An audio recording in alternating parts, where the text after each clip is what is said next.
చిన్న హోప్ చాలు ముందుకు నడిపించడానికి. అదేంటో తెలీదు గానీ, ఇయర్ మారుతుందంటే, ఎహే! ఈ ఇయర్ ఇప్పుడు ఎలా ఉన్నా గూడా పర్లేదు. అప్‌కమింగ్ ఇయర్ నాకు చాలా మంచిగా ఉండబోతుంది అని ఒక చిన్న హోప్ మనందరిలో ఉంటుంది. నాలో, నీలో అందరం అనుకుంటూ ఉంటాం.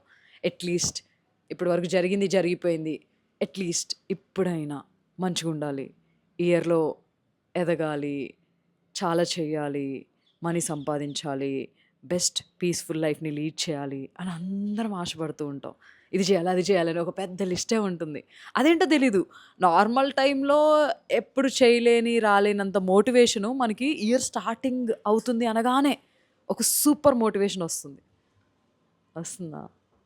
ఎప్పుడన్నా అనిపిచ్చిందా? సరే మరి ముందనుకుంటే పనులు జరగవు అనే ఒక థింగ్‌ని నువ్వు నమ్మకపోతే నాకు చెప్పొచ్చు. నువ్వు కమింగ్ ఇయర్‌లో ఏమవ్వాలనుకుంటున్నావు? 100 చెప్పకు లిస్ట్‌లో. ఏదైనా ఒక్కటే థింగ్ మీద ఫోకస్ చెయి. ఇదే నేను చెప్పాలనుకుంటున్నా. ఏదేమైనా కానీ ఆ ఒక్క థింగ్ మీద ఫోకస్ చెయి. నువ్వు అనుకున్న 10కి 10 ప్రతి ఇయర్ అవ్వకపోయినా పర్లేదు. నువ్వు అనుకునే ఆ ఒక్క థింగ్ నీకు చాలా ఇంపార్టెంట్ అయింది ఈ ఇయర్, అప్‌కమింగ్ ఇయర్‌లో అవ్వాలని నేను అనుకుంటున్నా. ఏంటిదది?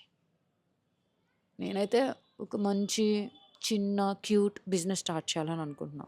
ఆ ఒక్క థింగ్ మీద ఫోకస్ చేయాలనుకుంటున్నా. నీ సంగతేంటి?